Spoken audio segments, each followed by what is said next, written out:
One of the teams I could realistically see in the future becoming a dynasty has to be without doubt the Oklahoma City Thunder. They have a lot of picks and good young talent. In this video, we're going to look at their offseason and how that could make them a dynasty. What's up, guys? It's your boy Isiah is back with another video. Before we begin, I just want you guys, if you're new here, to subscribe and turn on notifications so that YouTube sends you a personal notification that your boy just uploaded an NBA quality video. That way, let's begin with the results. The Russ and PG let Thunder were the heavy favorites to win the series between themselves and the Portland Trailblazers.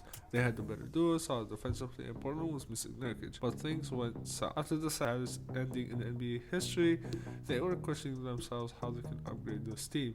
The team was capped and had little talent outside of their duo. One day, Paul George came up to the front office and asked them out of nowhere to be traded to the Clippers because Kawhi wanted him to be there. They traded him to the Clippers in exchange for Shai Gilgeous-Alexander, Gallinari, 5 first-round picks, and 2 pick swaps. After that, Russ came and did the same thing. He got traded to the Rockets in exchange for Chris Paul, 2 picks, and also 2 pick swaps. Same thing with Jeremy Grant. He got traded to the Denver Nuggets for basically a 2020 first-round pick. Under the shake-up, it was clear that what was on their mind. They wanted to rebuild. However, Chris Paul said, "No, I want to play." So they said, "You know what? Let's make him play. Let's see what kind of value we can get for him if it could potentially rise his value." They were a little bit scared, but eventually paid off because in the playoffs, they took the Rockets into 7 games. After that, they basically traded a lot of moves. Basically, it's a huge trade dialogue that they've been doing, but at the end of it, they ended up with a team with Shai Gilgeous-Alexander, Al Horford as their best players.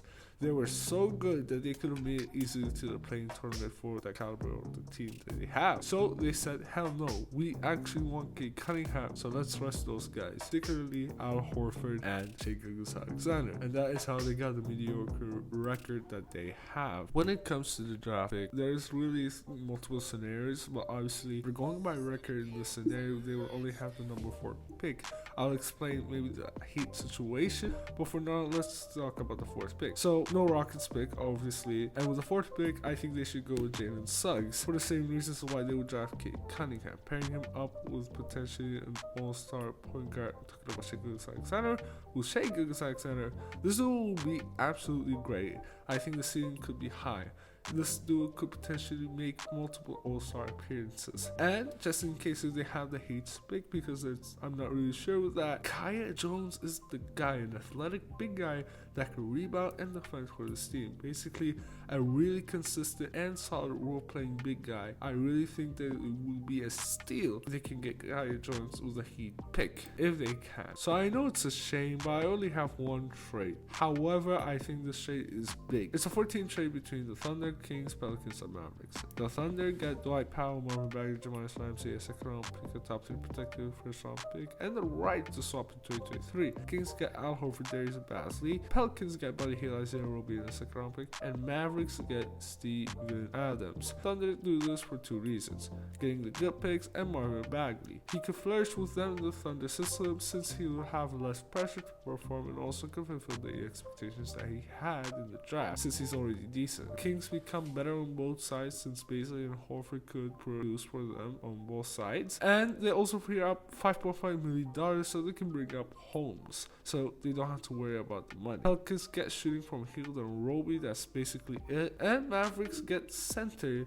Steven Adams, that's basically an upgrade over Dwight Powell, a more consistent and better overall center. Yes, he's overpaid, but also Dwight Powell as well. Yeah. Now with signings, I don't think that they have to really go aggressive since it's not a destination that a lot of people want to go.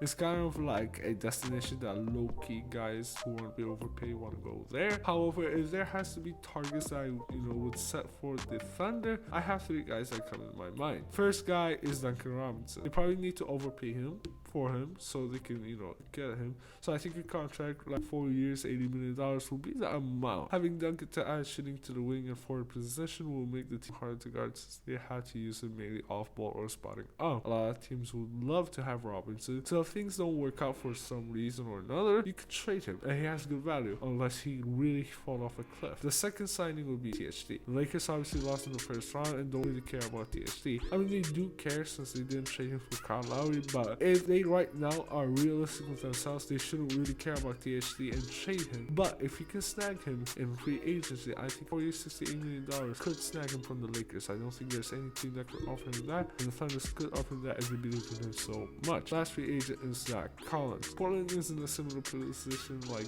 Lakers, and they don't really care about Zach Collins if that means an upgrade. So maybe snatching him for a 2-year, $50 million is perfect. About re-signings, I only have Speed McCallum for like, I don't know, 1 year, $3 million. So that's my signings. Overall, I think that the amount of picks and the talents that they have definitely gives them a big opportunity to create a dynasty. Yes, it's super hard to do it, especially if you're a small market team like the Oklahoma City Thunder, but they've done it once with KD, Harden, and Westbrook with less assets. So I'm confident that they will draft the right guys. However, the problems that might come. Number one, signings. Obviously, it's a small market team.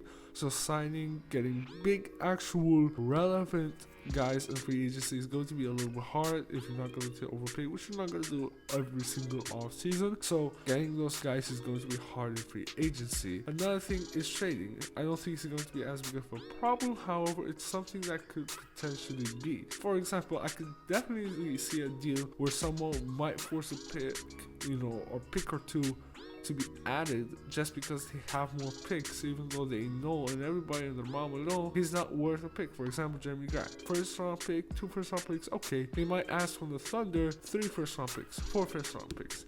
He's not worth that, but they'll ask you from the Thunder. That's just an example. And really, I don't know what's going to happen. It depends on this offseason. I get it. They get the number 1 overall pick. They can snag some of the free agents that I told you guys, and did the trade that they do. They could easily become a dynasty. They already have Shai Gilgeous-Alexander. A lot of teams would love to have Shai Gilgeous-Alexander. You know what I'm saying? So that is it for the video. If you guys enjoyed it, please subscribe and turn on notifications.